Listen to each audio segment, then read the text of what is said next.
Good morning, everyone. I hope you're doing well. Quick update on appraisals on purchases. I did that video and the little sign guy thing stating that I'm not having any issues with appraisals. Well, I'm still not having any issues, but I have noticed a trend. I've had 3 that have come in low, and I think it was due to the verbiage on the contract. So we have to be very careful with what we say. It's not what you say, it's how you say it. Anything you write into a contract will be reviewed by the lender and by the appraiser. So I'm going to read you 3 examples and tell you the stories behind these examples, and this is why I think this is happening. These are the only 3 that I've had come in below the price. So, example number 1, this one closed last week. We wrote at $1.2 million. If appraisal comes in below $1.18 million, the sales price will be adjusted to $1.18 million. If the appraisal comes in above $1.18 million, the sales price will remain at $1.2 million. Well, the appraisal came in at $1.18 million. So I came back to my little addendum here and I thought, let me read this and see what happens now. Well, at $1.18 million, there's no verbiage in here that says what happens. It was, if it's under $1.18 million, the price becomes $1.18 million. If it's over $1.18 million, the price remains at $1.2 million. Well, remember, an appraiser's job is to be independent and provide a neutral third party's opinion of value. If I appraise for over $1.18 million, that's in favor of the seller. If I appraise under $1.18 million, based on what was written here, that's in favor of the buyer. If I appraise at $1.18 million, I'm neutral.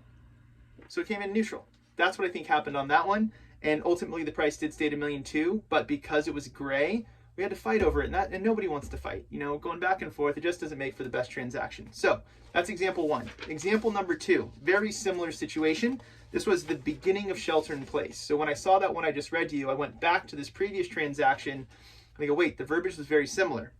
So in this one, it states, should the appraised value fall below the offer price, buyers willing to pay up to $10,000 over the appraised value, up to the offer price of $870. Guess what it appraised for? $850. At $850, the price becomes $10,000 over the appraised value, which is $860. So the buyer came up $10,000, the seller came down $10,000. Feels very neutral to me, right? Because of that verbiage, I think, this is my opinion, nothing more, the appraisers are kind of put into a position to have to act accordingly. Where if this had just said price is $1,870,000, then it probably would have come in at $1,870,000. And last but not least, this is from this week, personal property. You cannot include personal property in your purchase price. So I'll read you this one. If appraisal, no, we already did that one. Okay, sorry, this is it. Okay, all shelves, 3 TVs, 3 great garage cabinets, craftsman cabinets, patio umbrellas, hot tub, gazebo, shed, convey with the home. Convey meaning they're included in the price. Potted plants and mini red fridge does not convey with the home. So in this seller counteroffer, the seller wrote this up.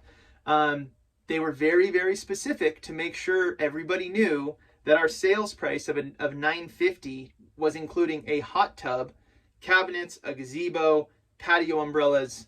Guess what it appraised for? It appraised for $13,000 under our appraised value or our purchase price. So, of course, I go back to my little addendum here and I wonder why. And I'm looking through the personal property because when I received this, I said, hey guys, congratulations on getting into contract, everyone, but you cannot include this stuff in the price. I need an addendum stating these items are not included. And if the price adjusts, it adjusts according to what the value of those items were. Well, they just kept the price the same. They didn't adjust. The appraiser did, in my opinion. The appraisal came in $13,000 low. What's a hot tub cost? $9,000. I've got a hot tub, 3 TVs, gray garage cabinets, craftsman cabinets, patio umbrellas, and a shed. That feels like about $13,000 worth of stuff to me.